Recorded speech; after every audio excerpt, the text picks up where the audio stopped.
রঘুনাথগঞ্জের জরুর গ্রামে ডাকাতি কাণ্ডে 5 বাংলাদেশি সহ গ্রেপ্তার 6 দুষ্কৃতী। শনিবার সন্ধ্যায় রঘুনাথগঞ্জ থানায় সাংবাদিক সম্মেলন করেন জঙ্গিপুর জেলা পুলিশ সুপার আনন্দ রায়। সেখানে তিনি জানান, শুক্রবার মধ্যরাতে রঘুনাথগঞ্জের জরুর গ্রামে একটি বাড়িতে ডাকাতি হয়। বাড়ির দরজা ভেঙে সোনা দানা, বিভিন্ন গহনা সহ বহু টাকা সম্পত্তি লুটপাট করা হয়। বিষয়টি জানতে পেরে তৎপর হয়ে ওঠে জঙ্গিপুর জেলা পুলিশ। তাতেই গ্রেপ্তার করা হয় 5 জন বাংলাদেশি এবং 1 জন ভারতীয়কে।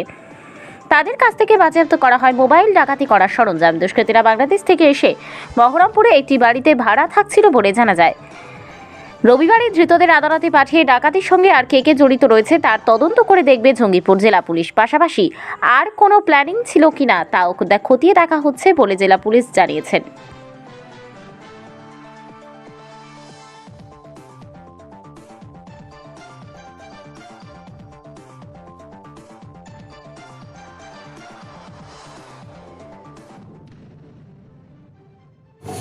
গতকাল রাতে 12টা থেকে 12:40 নাগাদ একটা ডাকাতি হয় জরুর গ্রামে।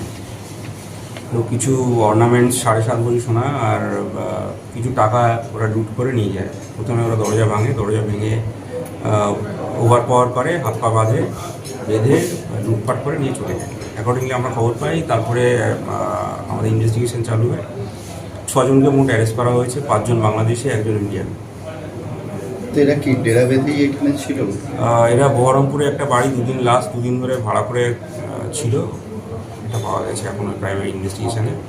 আর অনেকটা মাল রিকভারি হয়েছে, মোটামুটি 90% যা লুট হয়েছিল সেটা রিকভারি হয়েছে। কিছু মোবাইল ফোন, সঙ্গে যে লক তালা ভাঙা যে যন্ত্রপাতি সেগুলি উদ্ধার হয়েছে।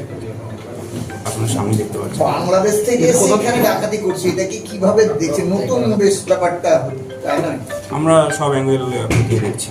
কতদিন থেকে এখানে ছিল? 2 দিন ধরে। এখন এখানে না, এখানে জঙ্গিপুরে ছিল না, ওরা বহরমপুরে লাস্ট 2 দিন ধরে ভাড়া ছিল এবং আরও থাকতো। আর কোথাও ক্রাইমের সঙ্গে যুক্ত আছে নিশ্চয়ই? আমরা তদন্ত করে দেখছি। শোনা যাচ্ছে যে ফেরি চলছে, এখন এই মুহূর্তে অত ডিটেলস বলা সম্ভব না। তদন্ত স্বার্থে বলা যাবে না। Thank you. 1 নম্বর ওয়ার্ডের রাধানগরেও একটা দুঃসাহসিক চুরি হয়েছে, পুরো বাড়ি সাপ। আমি এটা ডাকাতির কথা বলছি। Thank you.